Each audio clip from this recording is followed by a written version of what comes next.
On the western slope, 80% of the people live on the Front Range, and so the Crystal River is considered for being diverted to the Front Range. One proposed solution to protect the Crystal River is something called the Wild and Scenic Act. The Wild and Scenic Act. There we go. The Wild and Scenic Act preserves the river in a free-flowing condition, so that means there's not going to be any dams on the river, and it also protects the immediate environment around the river. For a river to be designated wild and scenic, it needs to meet at least one of these 5 qualities. It needs to either have rare, pristine beauty, cultural or historic importance, pristine water, recreational value, or an abundance of wildlife or fish. There are 3 types of river designations under the wild. Oh, wait, this is for you.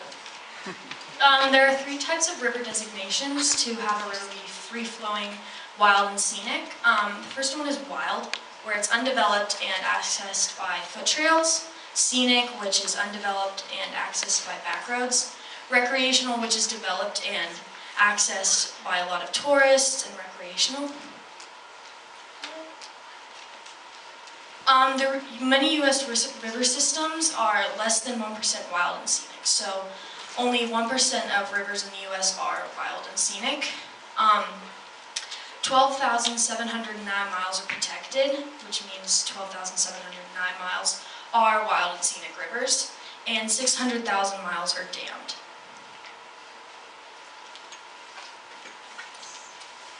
Alright, so you need 3 steps to become a wild and scenic river. The first one is eligibility, which means it has to be free-flowing, no dams or diversion tunnels. And the Crystal River has been given eligibility by the National Forest Service from above Marble to just above Carbondale, where the Sweet Jessup Irrigation Canal is.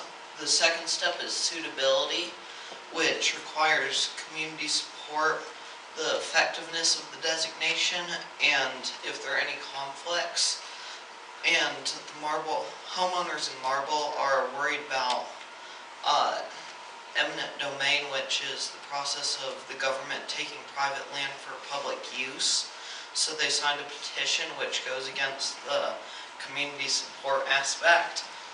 And the third step is congressional action, and that means they have to bring a customized protection act to Congress, and that would meet the local community needs. In the case of the Crystal River, that brings into consideration their worries about eminent domain.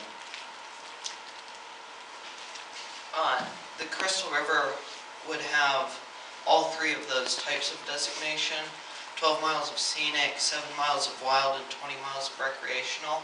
So 39 miles total would be designated of the 43 miles of river. And this is a map of how the designation would be. The town of Marble's right here, and these are the headwaters for the Crystal River. And this is the Sweet Jessup Irrigation Ditch. Carbondale's right here. The homeowners, like I said, are worried about their fear of taking the private land for government, and they signed that petition to stop. And the homeowners in Marble said that environmentalists say that that's not possible for them to take their land. So the environmentalists said that they put in their customized act that there's no way for the government to take their land, because they put in a stipulation that said they could only use eminent domain if there were a new mine claim, and that would be a way to stop that. And we talked to an environmentalist named Dee Malone, And she said that these homeowners are just fear-mongering because it hasn't been used since the early 1980s, and there are no downsides to the designation of the Crystal River, and if there were, saving the river is the priority. The current state of the Crystal River project is many environmentalists are working towards designation of the Crystal River, and they're in the third step, which is congressional action. They're working towards getting Congress on their side. This is where we got our quotes.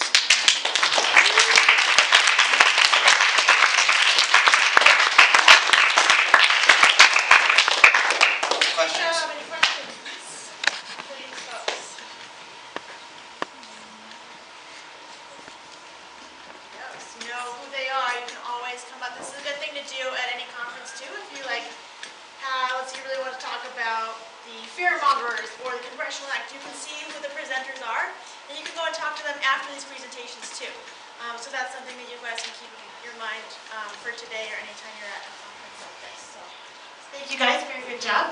And let's get the next group up here about literature, film, and visual arts.